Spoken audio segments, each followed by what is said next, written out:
وجل بهدي نبيك سيدنا محمد صلى الله عليه وصحبه وسلم. نوينا الاجتماع والانتفاع كما انتفع أهلنا. نوينا التعلم والتعليم والتذكر والتذكير والنفع والاندفاع والإفادة والاستفادة والحث على تمسك بكتاب الله تعالى وسنة رسوله صلى الله عليه وصحبه وسلم والاتباع بالأسلاف والدعاء إلى الهدى والدلالة على الخير ابتغاء وجه الله مرضاته. سبحان الله والحمد لله ولا إله إلا الله والله أكبر عدد كل حرف كتب ويكتب أبد الآبدين والدهر الداهرين. اللهم يا من هو في علو كائن، يا من هو في فعل حميد، يا من هو في مجده متين. اللهم أكرمنا بنور الفهم الهفد وارزقنا الحكمة والعقل وأخرجنا من ظلمة وهم إلى النور وارزقنا فهم النبيين وحفظ المرسلين وإلحام الملائكة المقربين. ربي زدنا علما وفهما وعقلا يا أكرم الأكرمين بحق سيدنا محمد خاتم الأنبياء والمرسلين يا أرحم الراحمين. اللهم يا فتاح يا عليم، يا فتاح يا عليم، يا فتاح يا عليم، افتح علينا فتحا قريبا برحمتك يا أرحم الراحمين. اللهم لا سهل إلا ما جعلته سهلا وأنت تجعل الحزن إذا شئت سهلا. اللهم سهل لنا حفظ العلوم وهب لنا واسعة الفهوم بجاه نبيك المعصوم صلى الله عليه وصحبه وسلم. اللهم أغننا بالعلم وزينا بالحلم وأكرمنا بالتقوى وجملنا بالعافية يا أرحم الراحمين. اللهم ارزقنا علما لدني والمشرب الصافي الهني يا وهاب يا غني. صلى الله على سيدنا محمد النبي الأمي وعلى آله وصحبه وسلم والحمد لله رب العالمين. أما بعد. Alhamdulillah, segala puji bagi Allah Subhanahu wa taala yang masih memberikan kita umur yang panjang dalam keadaan sehat walafiat, sehingga masih diizinkan oleh Allah Subhanahu wa taala kembali kita duduk berkumpul menjalankan perintah Allah Subhanahu wa taala dan dilanjutkan dengan mengambil ilmu warisannya baginda Nabi besar Muhammad sallallahu alaihi wasallam di malam yang kelima daripada bulan Zulhijjah. Allah gabulkan doa kita di tahun yang lalu agar kita diperjumpakan oleh Allah Subhanahu wa taala kembali bertemu pada bulan Zulhijjah di tahun yang akan datang.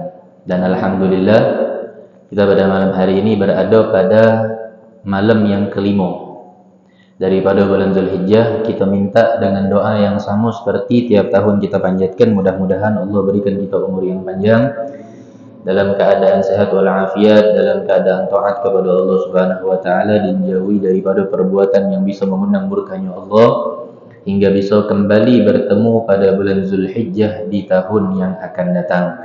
Amin Allahumma amin ya rabbal alamin.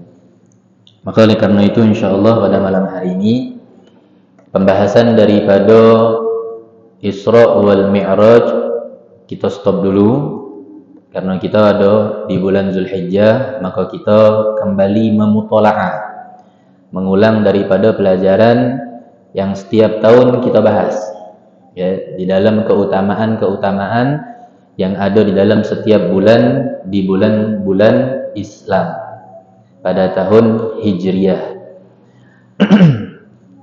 Malam hari ini kita akan bahas tentang keutamaan bulan Zulhijjah, hari raya Idul Adha dan udhiyah atau kurban. Insyaallah ya, semaksimal mungkin sedapatnya. Ya, karena malam Rabu yang akan datang itu kita kemungkinan libur. Ya, karena kita berada di malam-malam tasyrik. Ya. Insyaallah kita lebarannya hari Senin. Ya, hari Senin kita lebaran, berarti malam Selasa itu baru malam ke-11.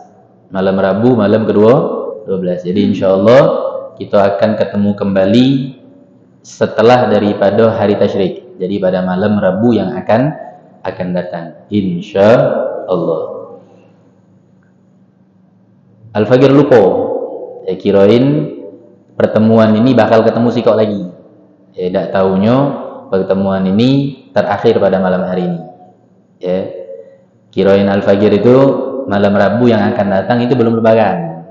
Tak tahunya sudah lebaran. Maka biasanya Al-Fajr bahas tentang fadilah bulan-bulan itu tidak cukup sekali. Di setiap kali sekian kali pertemuan, kadang 2 kali, kadang 3 kali pertemuan. Maka Al-Fajr minta keikhlasan, keridhaan dari Bapak hadirin semua. Mungkin malam hari ini sedapatnya kita bahas, sedetail mungkin kita bahas, walaupun tidak panjang, walaupun tidak terlalu mendetail seperti biasanya, tapi minta keikhlasan dari hadirin semuanya untuk mungkin diperpanjang sedikit waktunya.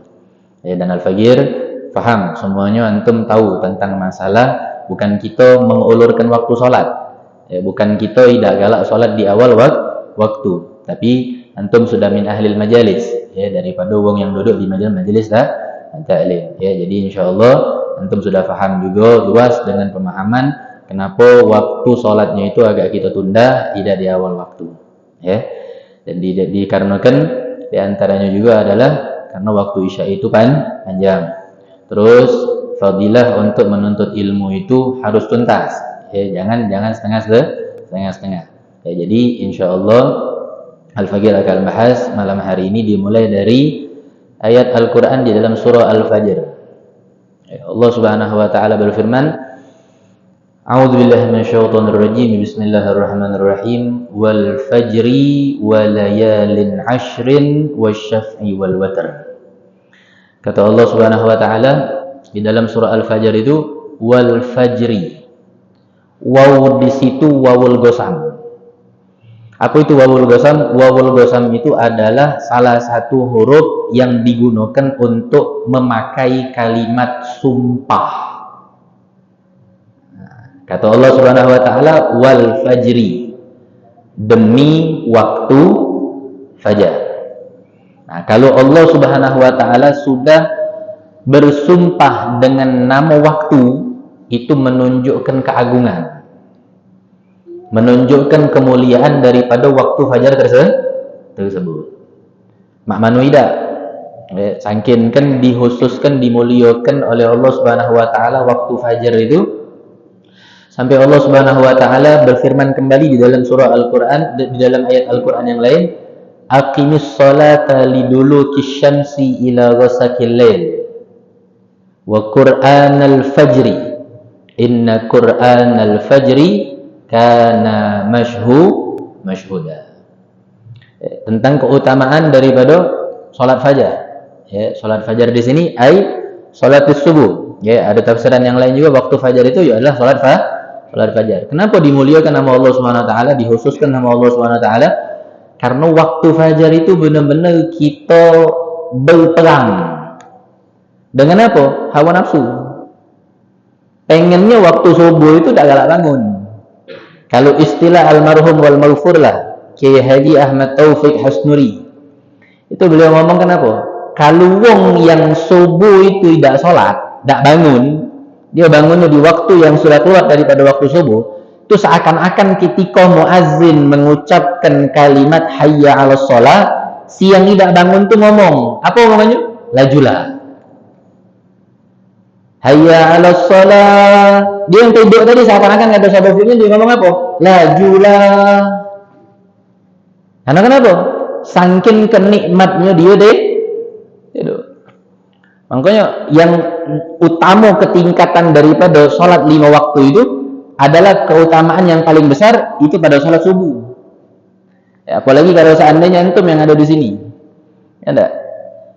Sholat subuhnya itu bukan cuma di awal waktu baik, tapi sholat subuhnya itu ke masjid. Antum pilihan dari Allah berarti. Mudah-mudahan kita istiqomah gala-gala. Bisa sholat subuh di awal waktu dan sholat subuhnya di masjid pula. Karena bukan main itu. Berperangnya melawan hawa nafsu untuk sholat berangkat dari bangun tempat tidur kita lagi sungkannya bukan main. Apalagi di masjid. Kalau antum setiap hari sholat subuhnya di masjid, masya Allah. Bukan main. Kita kemarin sudah pernah bahas ada syaitan yang menyerupai manusia.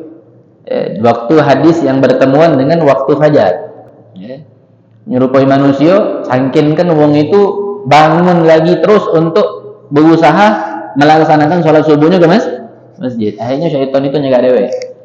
Atau syaitan itu sudah jadilah aku dah galak lagi nak nyampak ke kau. Ya, karena pas ketika nyampak ke kau pertama kali nyampak, aku sengaja nyampakkan kau itu. Ini uangnya buta uangnya buta, tak ada kata penglihatan, Allah angkat penglihatannya. Kata syaitan tersebut, seluruh dosa kau diampuni oleh Allah. Nyampak yang kedua, seluruh dosa keluarga kau diampuni oleh Allah. Nyampak ketiga, kau balik lagi ke rumah untuk masjid, salin baju, pakai baju yang baru untuk masjid. Itu aku dah tahu, Allah Subhanahu Wa Taala tu sudah bakal menyiapkan satu kampung itu bakal diampuni dosanya gara-gara kau. Sangkinkan semangatnya orang tersebut untuk sholat masjid waktu subuh.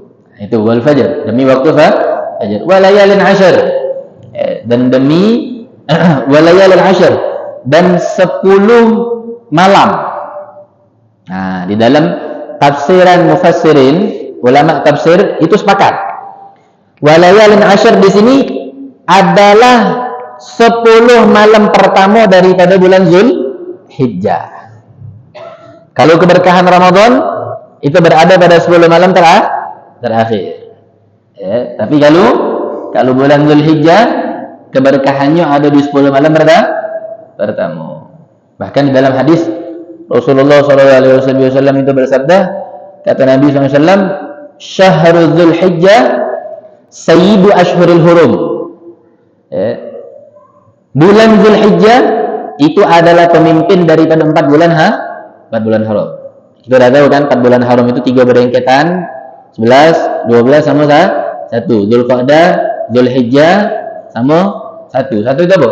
Muharram. Sikap terpisah. Apa itu bulan apa? Bulan Rajab. Alhamdulillah. Ya. Rajab sudah kita temuin. Zulqa'dah baru berlalu. Sekarang kita ada di bulan Zulhijjah. Kita minta sama Allah, mudah-mudahan Allah berikan kita umur yang panjang, bisa bertemu pada bulan Muharram yang akan datang. Amin ya rabbal alamin. Nah, itu ya. Jadi 10 malam pertama adalah malam yang sangat dimuliakan oleh Allah Subhanahu wa taala. Kenapa diberikan secara khususiyah tersebut? Karena waktu-waktu tersebut sesuai apa yang diomongkan oleh baginda Nabi besar Muhammad sallallahu alaihi wasallam dari tanggal 1 Zulhijjah sampai tanggal 10 Zulhijjah itu diriwayatkan dengan hadis yang sanadnya begitu sahih. Diriwayatkan oleh a'immah yang sahih juga.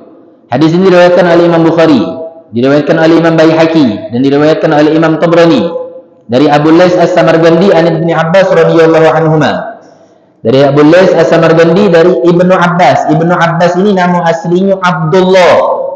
Arti Ibnu Abbas itu adalah anak daripada Sayyidina Abbas. Sayyidina Abbas itu adalah pamannya Rasulullah. Saudara daripada Abu Thalib, anak daripada Abdul Muttalib. Jadi Abdullah bin Abbas atau Ibn Abbas adalah sepupunya baginda Nabi besar Muhammad sallallahu alaihi wasallam. Anin Nabi sallallahu alaihi wasallam dari Rasulullah beliau dapatkan, "Ma min ayyamin a'zamu indallah wa la ahab ilaih min al-'amal as-salih fihinna min hadhihi al-ayyam al-'ashr." Kata Rasulullah SAW, tidak ada hari dan malam yang lebih disukai oleh Allah Subhanahu wa taala dari seorang hamba yang melakukan amal perbuatan baik kepada Allah melebihi wong-wong yang melaksanakan amal ibadah tersebut berada dari malam pertama sampai malam 10 Zulhijjah. Tak kata yang ini benar-benar oleh Allah. Kata Nabi di sini ngomongin apa? Wala ahabba ilaihi minal amal as-salih fihi. Allah tidak kata lebih demen amal-amal soleh kecuali dari malam pertama sampai malam 10 orang melakukan amal ibadah, itulah yang didemeni oleh Allah. Nah, itu di malam-malam sekarang. Dari malam pertama kemarin, malam ini ada manfaat untuk kita. Ada kesempatan untuk kita. Fursah, kesempatan yang sangat begitu Masya Allah. Allah hidupkan kita di malam hari ini. Dan Alhamdulillah di awal malam yang kelima ini Allah takdirkan kita duduk di Raudhatun min Riyadil Jannah. Allah takdirkan kita duduk di dalam taman-taman syurga. Di salah satu rumahnya Allah, Baitun min Buyutillah. Beriktikaf kita di sini. Nah, ini juga harus saya sampaikan, jangan lupa. Antum duduk di sini, duduk di masjid setiap hari, jangan lupa dengan pasangan iktikaf. Kadang kita ini berjam-jam duduk di masjid itu, tapi niat iktikaf lupa. Sayang bukan main itu. Ya, fadilah orang yang duduk di dalam masjid beriktikaf itu dengan dia macam nak iktikaf, tidak boleh. Tapi dia macam nak iktikaf, nawaitu iktikaf fi hadzal masjid nadamtu fihi lillahi ta'ala. Pahala bukan main. Tapi kalau yang tidak maco, niat iktikaf tersebut berjam-jam lah yang di masjid, tak dapat pahala yang iktikaf. Jadi sayang. Apalagi antum di sini mendapatkan kesempatan bukan main. Malam Selasa ada majelis, malam Rabu ada majelis, malam Kamis ada majelis, malam Jumat Yasin tahlil, malam Sabtu ada majelis, malam Ahad ada majelis. Lain waktu subuh pula. Nah, jadi sayang kalau seandainya antum tidak manfaatkan untuk pasang niat iktikaf. Ya.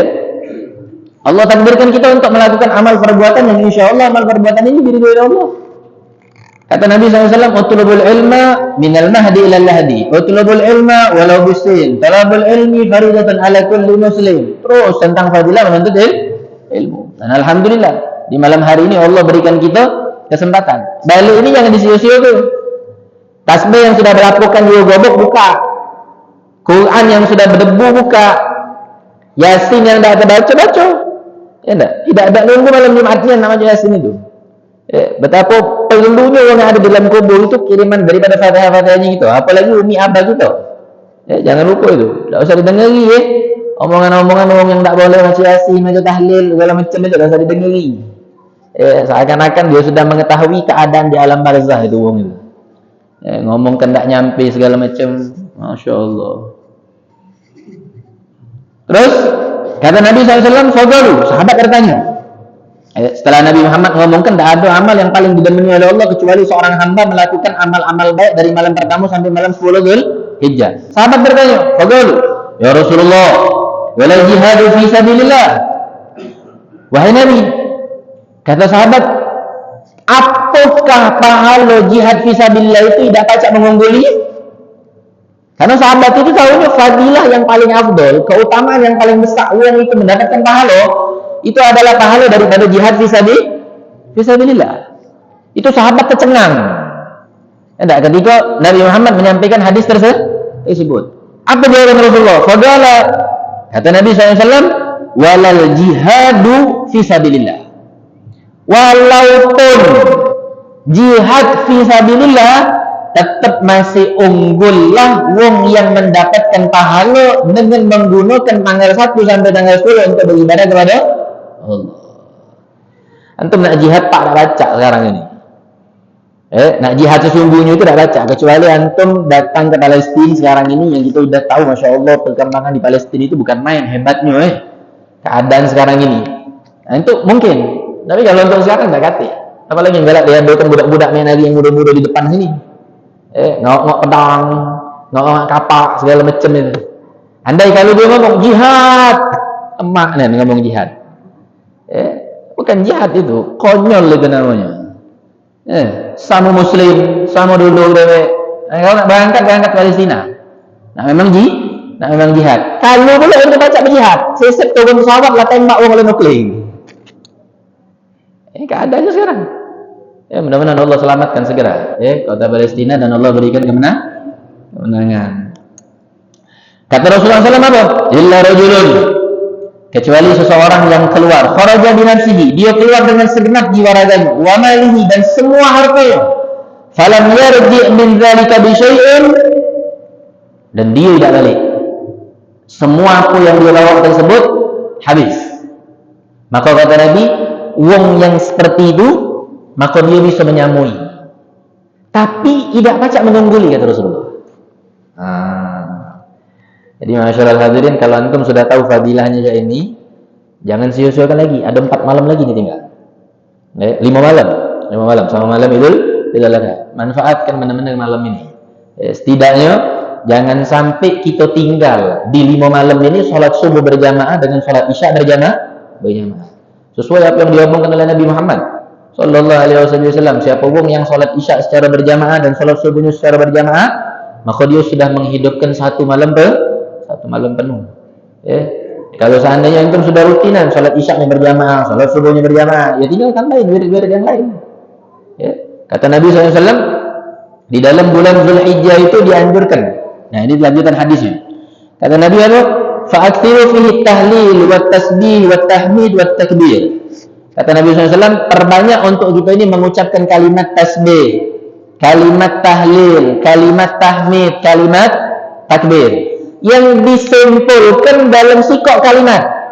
Apa itu? Subhanallah, walhamdulillah, wala ilaha illallah, wallahu akbar. Itu anjuran dari Nabi. Kalau kita Pak, kita ini sebagai murid dari guru-guru kita, Al-Fagir murid dari guru Al-Fagir, guru Al-Fagir murid sampai terus. Kalau kita yang statusnya sebagai seorang murid, ketika mendapatkan amalan dari kita punya guru, lagi kita amal ke, kalau kita sekarang ini dapat amalan ini dari Rasulullah langsung, tidak kita amalkan, goblok ini.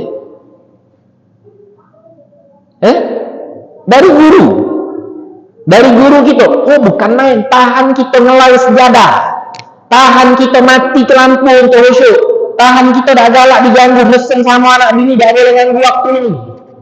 Itu amalan dari guru. Nah sekarang amalan ini langsung dari Nabi Muhammad Sallallahu Alaihi Wasallam. Kata Nabi, fa'aksiru minat tasbih, wa tahlil, wa tahmid, wa takbir. Banyak-banyak kata Nabi. Selama dari tanggal 1 sampai tanggal 10 Dzulhijjah ada apa? Subhanallah, walhamdulillah, wala ilaha illallah, wallahu akbar. Baru banyak, sudah banyak.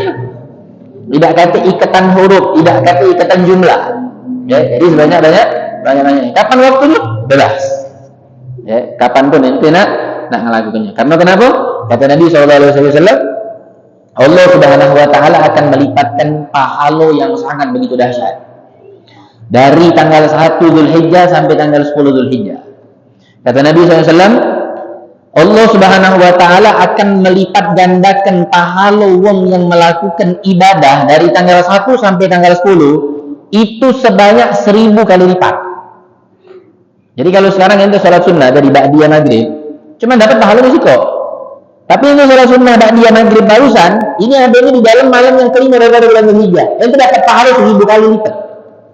Sampai kapan? Sampai tanggal 10 Dzulhijjah kaget. Nah, jadi rugi kalau seandainya kita tidak memanfaatkan waktu ini untuk benar-benar mendekatkan diri kepada Allah Subhanahu Wa Taala. Tapi kata Nabi Sallallahu Alaihi Wasallam khusus, ya pada hari Arafah. Jadi dari tanggal 1 sampai tanggal 8 itu 1000. Tapi khusus untuk hari Arafah, kata Nabi, pada saat itu kenapa dinamakan hari Arafah? Karena pada saat itu wong sedang wukuf di padang Arafah. Ya, keadaan yang kagetnya Allah Subhanahu Wa Taala tampakkan di akhirat, sudah Allah jadikan di dunia. Pangkat tak berlaku, kedudukan tak berlaku, semua apapun ente gelai di dalam badan ente tak kata gunung. Pakai baju lagi baju yang sama. Ente presiden, ente raja lah segala macam. Tak baca ente nak pakai kain warna merah. Tak baca ente nak pakai kain warna. Semua kumpul di dalam padang Arafah itu dengan satu kain. Semua warnanya sama. Menggunakan warna putih. Laksananya seorang mayit. Tak berlaku lagi saja. Nak presiden dia, nak raja dia, nak segala macam apapun. Kalau sudah terbalutkan di dalam kafannya itu, tak baca ente nak mengendakkan kafan sesuai dengan warna ente. Anak demen warna oranye, nak anak pakai kafan warna oranye. Oh, lemaknya ente. Kaget timbul laju malaikat munkar dan nakir heran. Ini manusia bukan ini. Pas nyingok kain kafannya warna ini, bukan warna putih. Dan hari Arafah itu disebutkan, jadi Nabi Allah Ibrahim itu mendapatkan mimpi. Ya, kata Nabi Allah Ibrahim, inni ara fil manam. Dalam Al-Quran Allah Subhanahu Wa Taala sebutkan, inni ara fil manam anni azbahuka fanzur madza tara. Kata Nabi Allah Ibrahim, wahai Nabi Allah Ismail, aku ini semalam melihat di dalam mimpiku, sungguhnya aku menyembelihmu. Fanzur madza tara. Kemudian apa pendapat engkau daripada kisah mimpi yang aku barusan dapatkan? Qala ya adatif alma tu'maru satajiduni insyaallah minas sabirin. Kata anaknya tersebut, Nabi Allah Ismail, wahai abah, udah taati. Kalau dia Allah Subhanahu Wa Taala perintah untuk nyembelih aku sembelih itu. Nah, itu kejadiannya di hari ke-8. Maka hari itu dinamakan hari Tarwiyah. Karena kenapa? Nabi Allah Ibrahim berpikir, ini benar dah mimpinya ini. Datang dari Allah atau bukan? Nah, maka hari tersebut dinamakan hari Tarwiyah, hari berfikir. Tarwiyah itu artinya berfikir. Pas besoknya, Nabi Allah Ibrahim sudah tahu, pas tanggal 9, bahwasanya mimpi tersebut benar datangnya dari Allah. Maka hari tersebut dinamakan hari Arafah. Hari telah Nabi Allah Ibrahim mengetahui Arti Arafah itu mengetahui. Arafah ya'rifu ma'rifatan. Mengetahui, ya, bahwasanya benar-benar mimpi tersebut datangnya dari Allah Subhanahu wa taala. Maka di hari ke-10-nya disembelihlah Nabi Allah Ismail. Kenapa sampai dimuliakan oleh Allah Subhanahu wa taala 10 malam pertama tersebut? Kata Nabi SAW, min afdalil ayyamid dunya asyrul awail. Bukan asyrul awakhir, tapi asyrul awail. Kata Nabi SAW, min afdalil ayyamid dunya. Jadi di dalam dunia ini ada hari-hari yang sangat Allah Subhanahu wa taala muliakan dalam satu tahun. Ya enggak? Di mana itu yang paling mulia? Di asyrul awail. 10 hari pertama daripada bulan Dzulhijjah.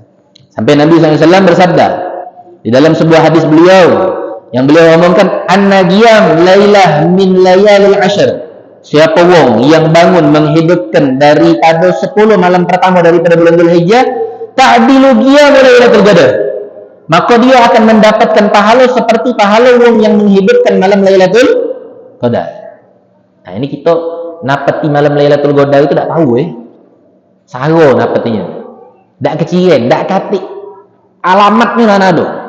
Tapi ente ngidupin malam pertama sampai malam terakhir daripada 10 malam pertama daripada bulan Dzulhijjah, kata Nabi Muhammad apa? Ente akan mendapatkan pahala seperti wong yang menghidupkan malam Lailatul Qadar. Sallu ala Nabi Muhammad.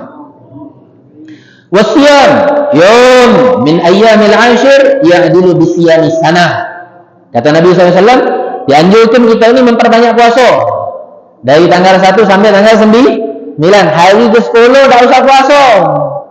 Karena kenapa hari 10? Hari nahar, hari lebaran Idul Adha.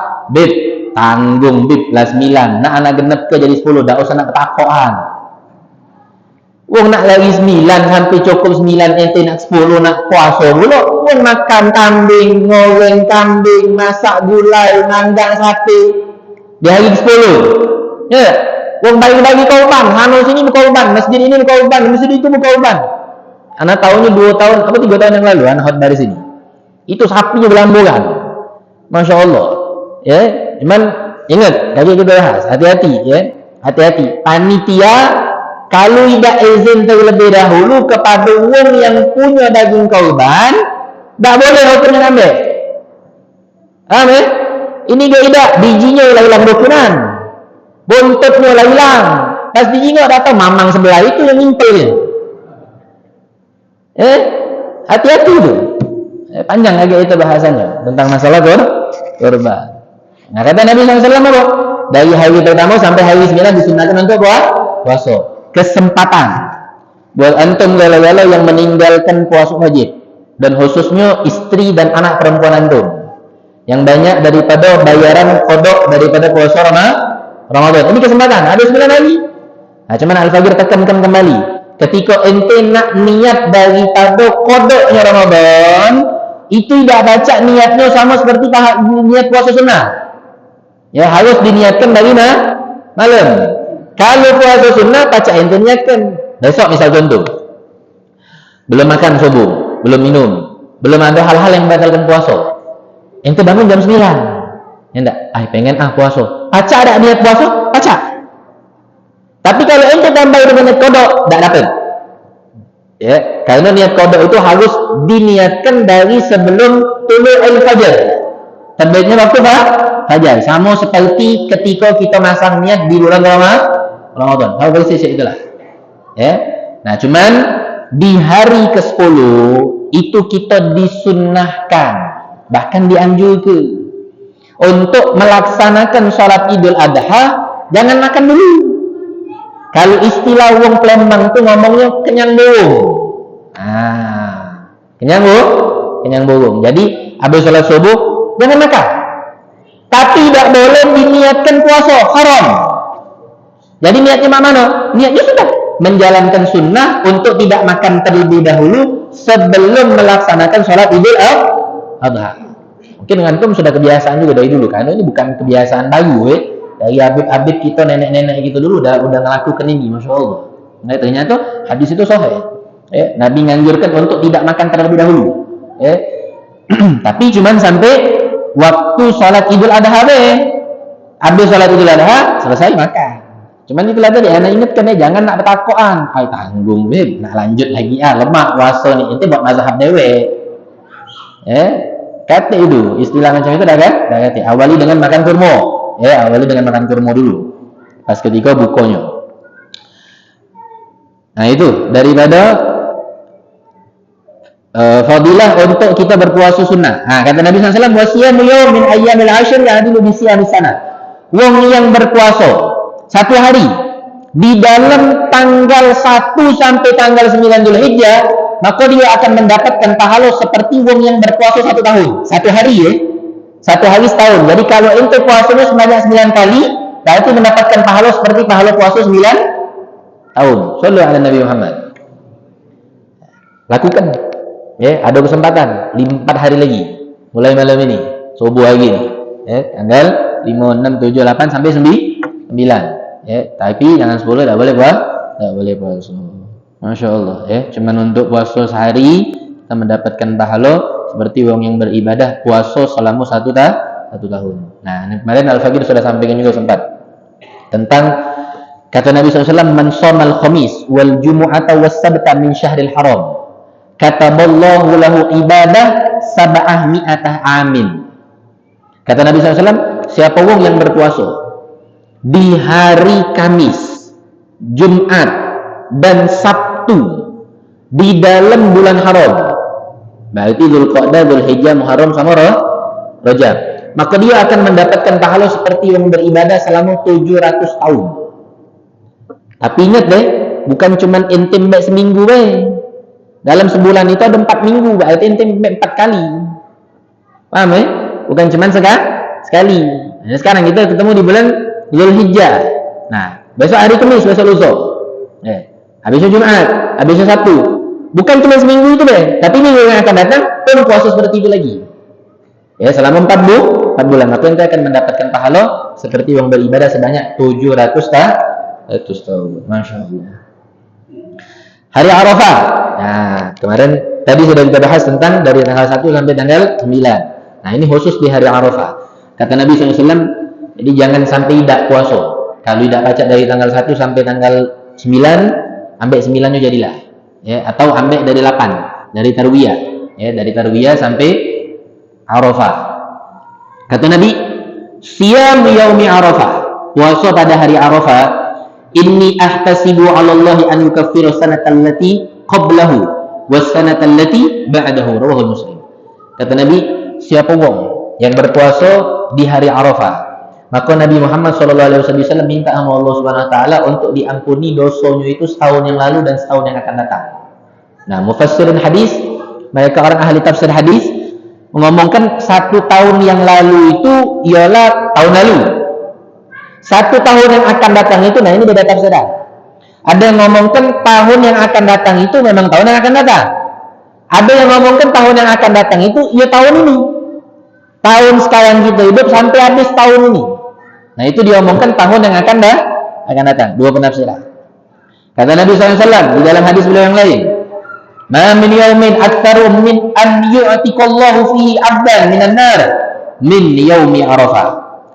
Tidak ada hari yang Allah Subhanahu wa taala itu lebih banyak membebaskan, memerdekakan, melepaskan wong-wong dari api neraka kecuali fi yaumi Arafah.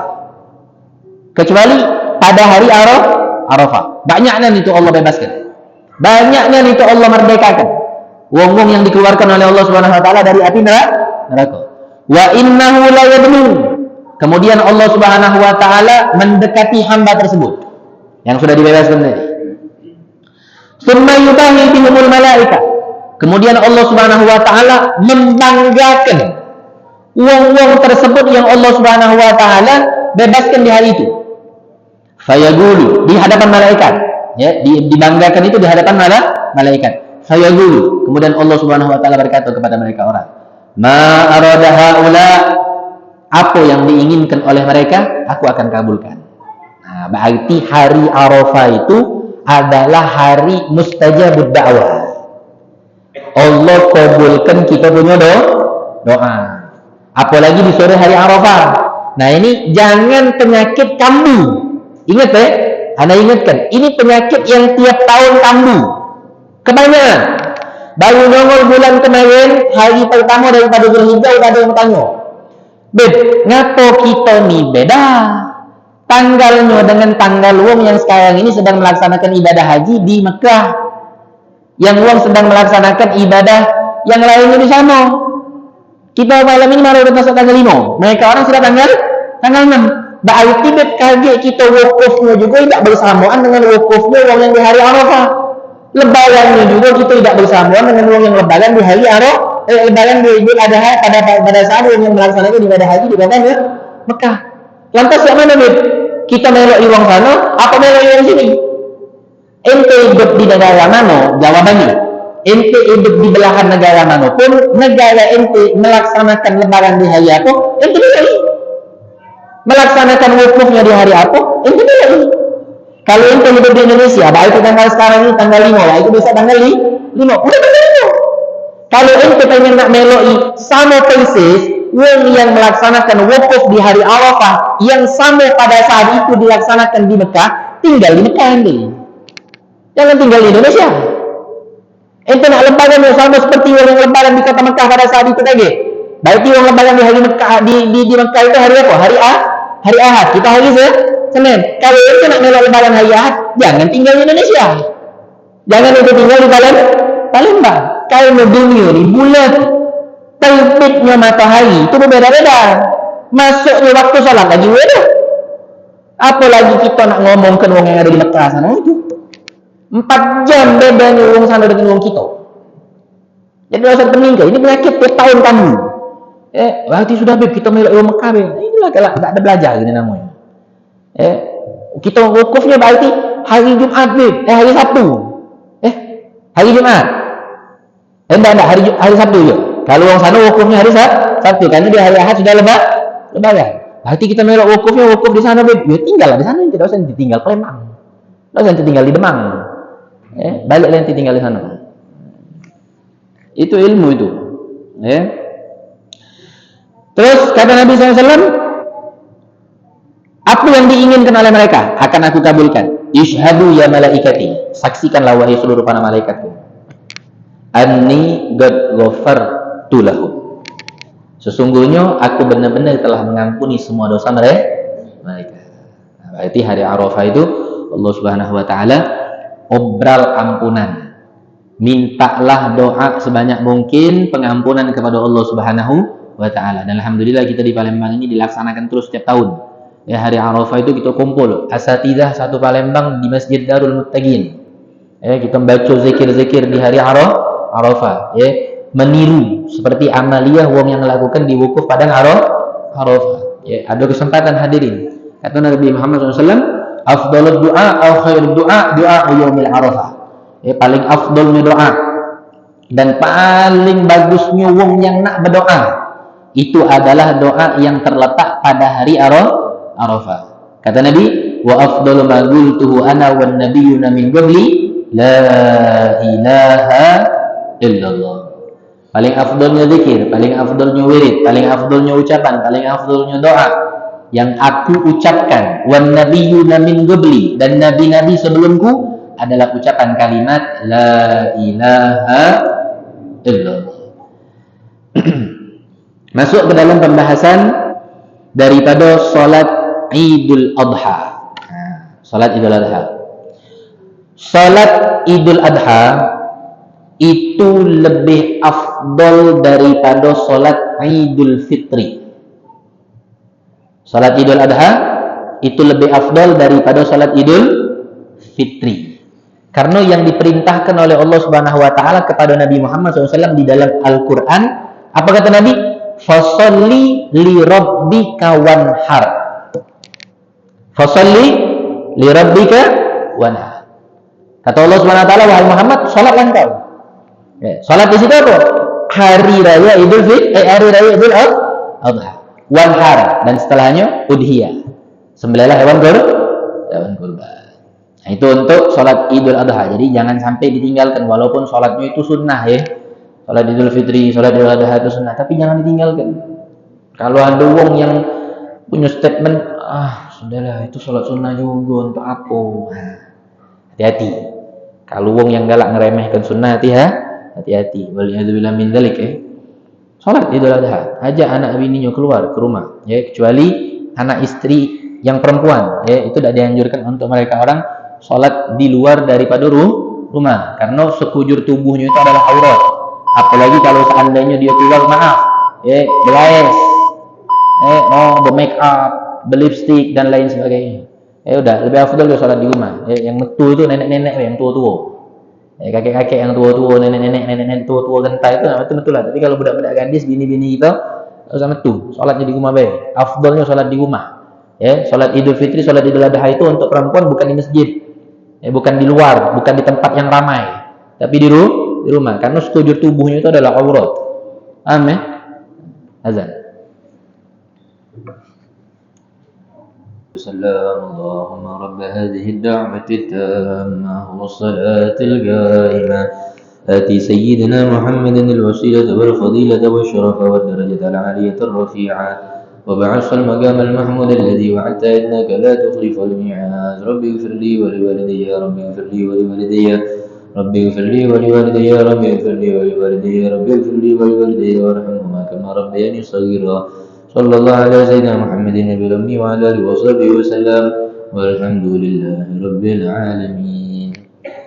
Ma'asyiral hadirin rahimani wa rahimakumullah. Jadi untuk salat Idul Fitri itu dengan Idul Adha lebih afdal salat Idul Adha daripada salat Idul Fitri. Tapi bukan berarti untuk diremehkan salat Idul Fitri, ya. Bukan berarti untuk tidak dilakukan. Tapi kalau untuk takbirnya, Allah Subhanahu wa taala walitukabbirullaha ala ma hadakum. Itu perintah takbir itu, bertakbiran itu untuk Idul Fitri.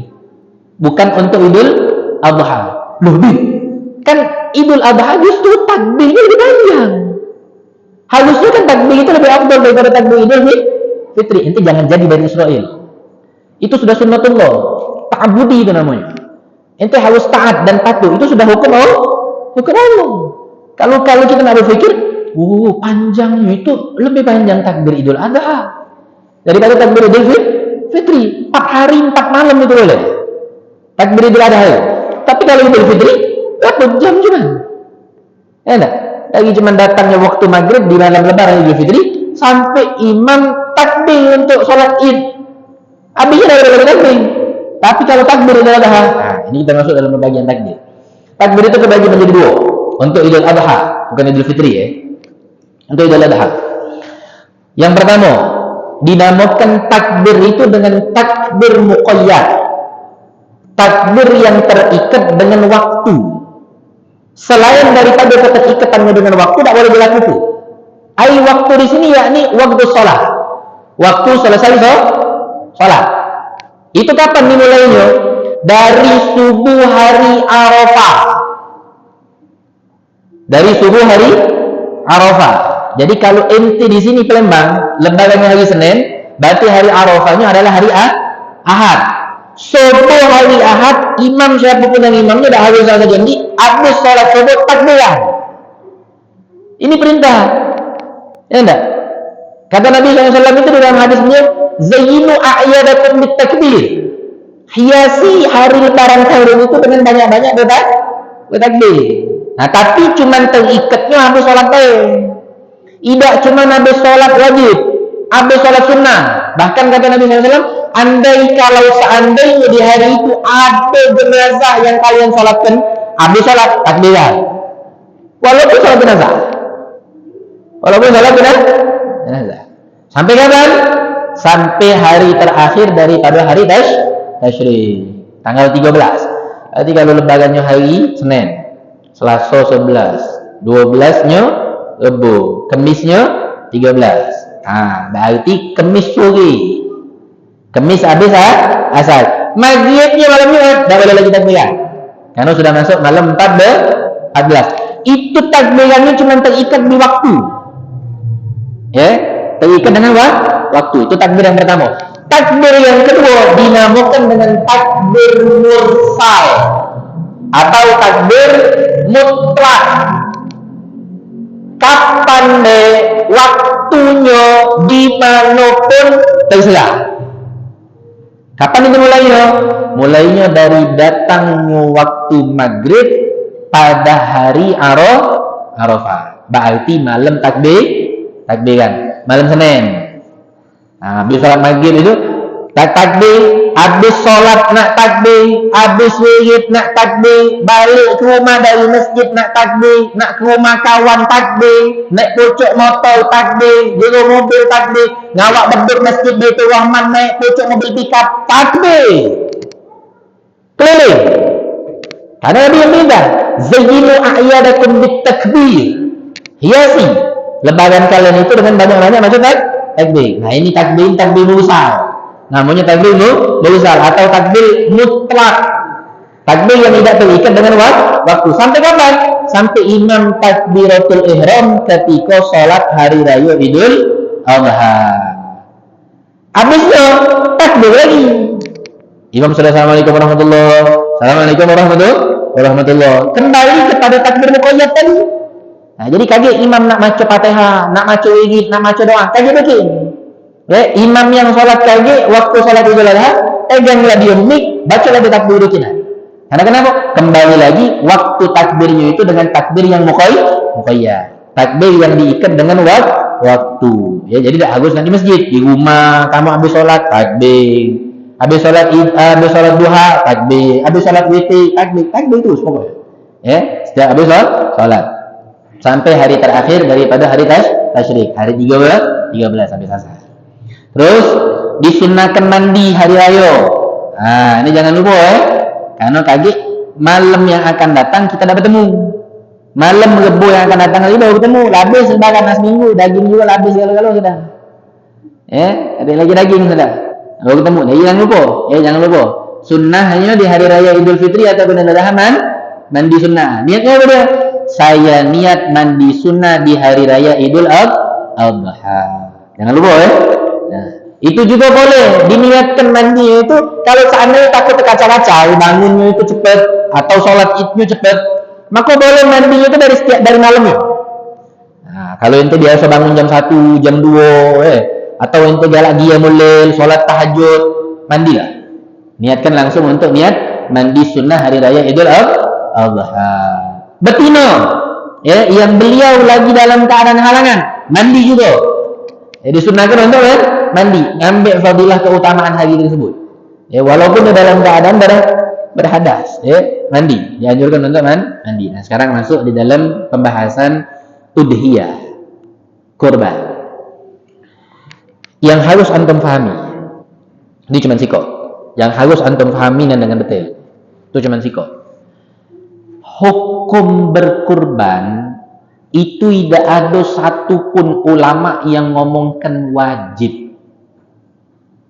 Ingat Jadi jangan kaget kamu ngerepotkan ngapo wong itu taji, kayo, sogi, tidak berkurban.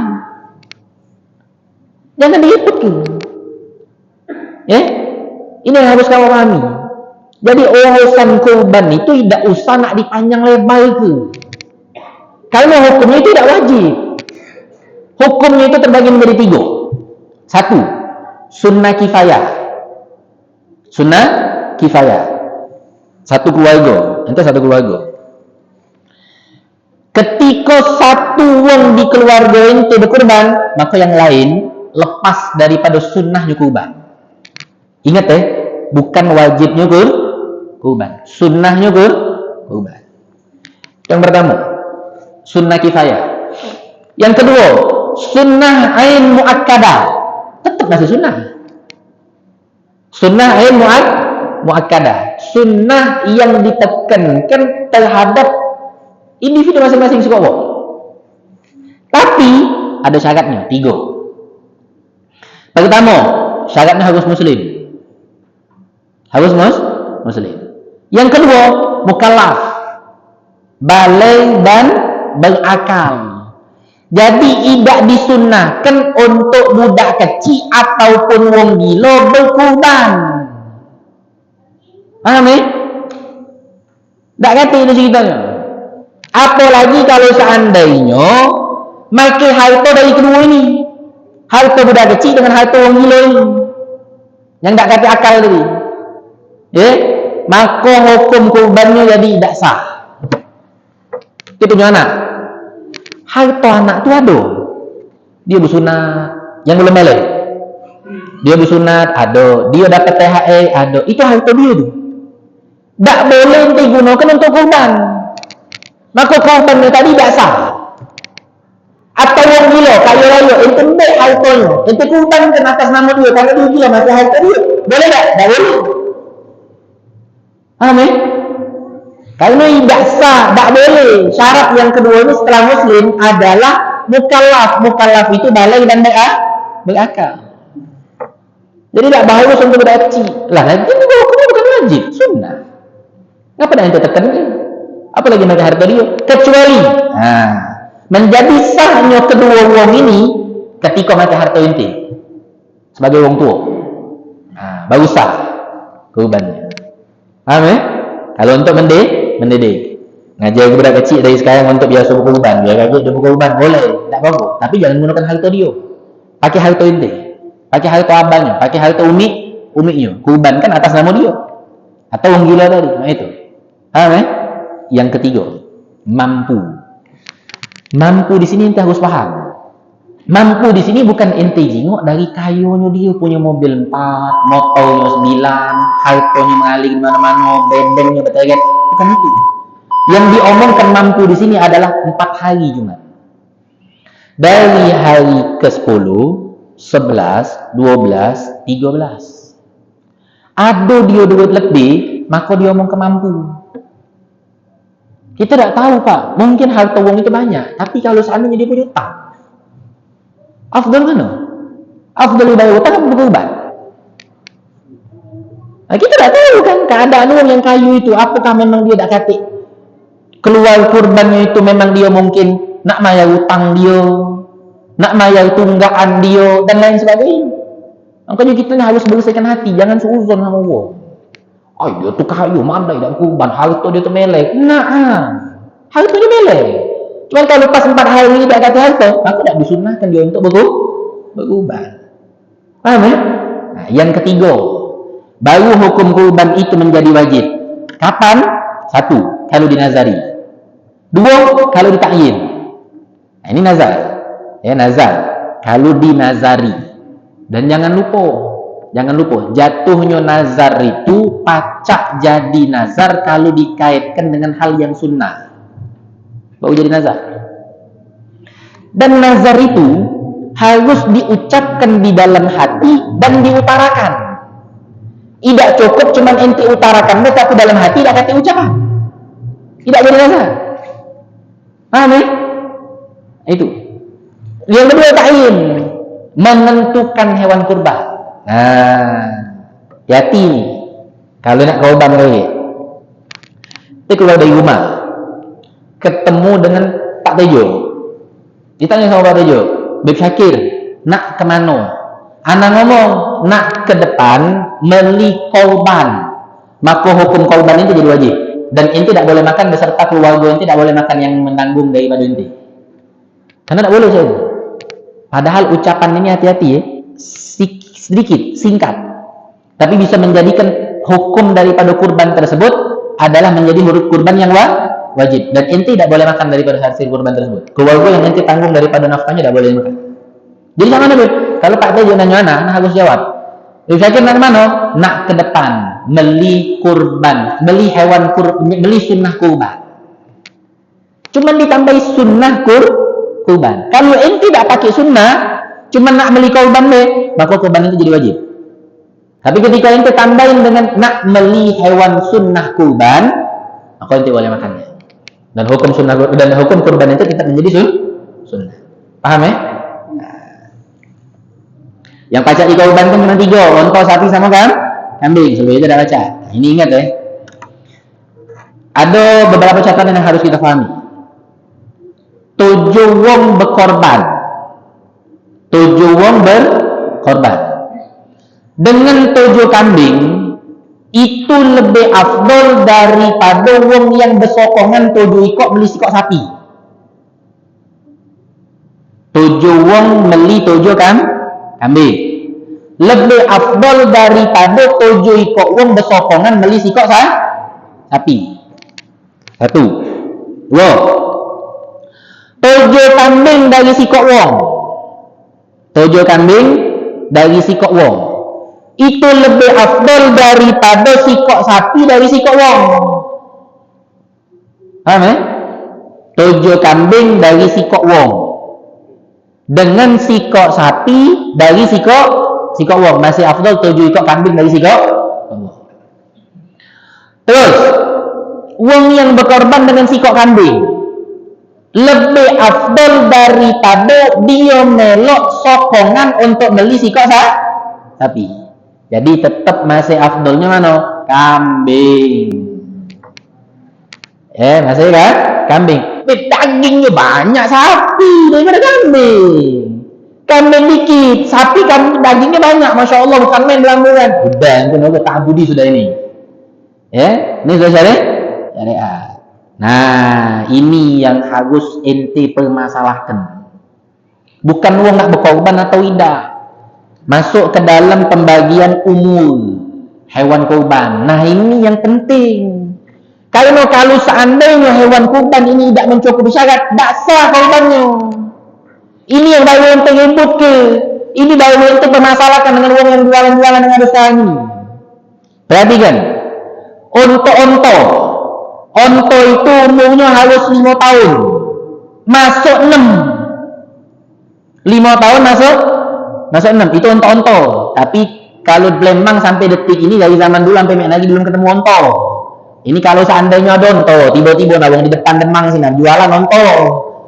Kamu tanya, Kak Edo nak kaji jual onto misal. Beli dia mau Kak Edo. Tapi tanya sama Kak Edo. Ontonya ini umurnya berapa tahun? Kalau umurnya belum nyampe 5 tahun masuk ke 6, dikorbankan, tidak sah. Itu baru dipermasalahkan. Karena ini menyangkutkan sah atau tidak sahnya korban. Kalau modelan Cak Dadi belum nak berkorban, terserah. Yang tidak juga terserah. Ini tidak usah jadi comeran menurut ente. Karena hukum berkorban itu adalah sunnah. Jika anak model ini tidak kata emosi. Meli deh. Nah, masuk sapi. Onto lupa lah kecuali kamu kaget kalau Mekah ke Madinah, nah belilah onto. Bawa Palembang nih. Mudah-mudahan yang belum pergi haji bagi umroh Allah segerakan untuk pergi haji bagi umroh. Ya Rabbal alamin. Sapi. Nah, umur sapi ini sudah 2 tahun atau lebih. Sudah 2 tahun atau lebih. Nak gemuklah dia, nak banyaklah dagingnya dia. Kalau belum 1 tahun, tak boleh dikorbankan. Ingat itu. Kalau belum cukup umurnya 1 tahun atau lebih, umurnya 2 tahun atau lebih, maka hukum korban menjadi tidak sah. Ya, nak poel atau tidak poel? Tahu poel? Kupak. Tahu kupak? Pecul giginya. Tahu ya? Nah, nak pecul ataupun tidak pecul giginya, nak kupak atau belum kupak, nak poel atau belum poel giginya, kalau sudah 2 tahun atau lebih, boleh untuk dikorban dia. Tapi kalau belum sampai 2 tahun, sapi lagi tidak boleh dikorban dia. Paham ya? Nah, ini panitia masjid. Kalau seandainya ada urusan dari panitia yang melike, uang menjual duit, ente melike, tanya. Ya enggak? Nah, ini juga sama orang yang faham. Berarti sapi, kambing ini punya akte kelahiran pula apa situ ini. Mak mana kita nak mengetahuinya? Ya enggak? Ya, kita tanya sama dia. Atau tanya sama orang yang ahli yang di bidang sapi dan kambing itu nyingok bela tahu umurnya sekian. Ya, atau memang dia peternak. Ya, dan ingat ya, jangan lupa. Nah, ini yang penting, tahun yang disebutkan ini adalah tahun Hijriah, bukan tahun Masehi. Ingat itu, tahunnya tahun Hijriah. Masuk sudah 2 tahun, tapi kita ngomong tanya sama dia, tahunnya Masehi, belum baca. Pas dijinya Hijriah, masih kurang tahunnya. Kan perselisihan Hijriah sama Masehi panjang itu ceritanya, tanggalnya itu. Nah sekarang kita berada pada tanggal berapa? 11. Tanggal Hijriah pada tanggal berapa? 5. Berarti umurnya juga beda. Paham ya? Nah itu yang harus ditanyakan. Kambing. Nah, ini kambing ini banyak Antara kambing sama sapi itulah kita tidak jauh beda. Kambing, kalau kambing kacang atau kambing Jawa. Kambing kacang atau kambing Jawa. Nah, ini umumnya harus 2 tahun atau lebih. Di bawahnya tidak baca. Di bawahnya udah ada? Tidak baca. Untuk kambing kibas atau domba yang bulunya lebat itu nah. Kambing kibas atau domba. Umumnya harus setahun atau lebih. Setahun atau lebih. Atau usianya sudah di atas 6 bulan. Usianya belum setahun. Usianya belum setahun, tapi sudah di pocok 6 bulan. Dengan syarat sudah kupak atau poel atau giginya pecul tadi. Dengan sendirinya. Nah, ini penyakit yang terjadi di tempat penjualan. Dia yang nak beli kambing, giginya cabut pakai pandapo. Itu tidak boleh. Tidak sah itu hukum kurbannya. Kalau dia beli kambing, beli domba tadi, kambing kibas atau dia beli domba, usianya belum setahun. Iya enggak? Belum dipocok setahun, tapi sudah 6 bulan, di atas 6 bulan. Jingok, giginya sudah kupak atau belum? Sudah poel atau belum? Sudah picul atau belum? Kalau seandainya sudah picul, sudah poel atau sudah kupak, di atas usianya 6 bulan, maka boleh untuk dikurbankan. Tapi dengan syarat, harus poel dewe. Harus kupak dewe, pecul dewe giginya, bukan dipecul guys. Nah, untuk warna putih, putih lebih afdol, diutamakan putih. Tapi kambing lanang hitam, itu lebih afdol daripada kambing betina putih. Kambing lanang hitam lebih afdol daripada kambing betina putih. Berarti boleh korban lagi kambing tino, boleh. Tak kata larangan. Cuman afdolnya pakai kambing lanang. Lanang lebih afdol. Dan hati lagi misalnya habis sudah. Ada betina. Beli tak? Beli. Kurban kan? Tidak, karena kata larangan di dalam syariat. Nah, kecuali kalau dia hamil. Nah, ini cerita. Kalau seandainya kupingnya hilang sebelah, kakinya pincang yang bisa mengurangi kualitas daripada berat daging tersebut, itu barulah yang cerita lagi. Tidak boleh dikorbankan. Paham ya? Nah, itu pembahasan daripada hewan kurban yang insya Allah mudah-mudahan bisa kita pahami walaupun dengan waktu singkat.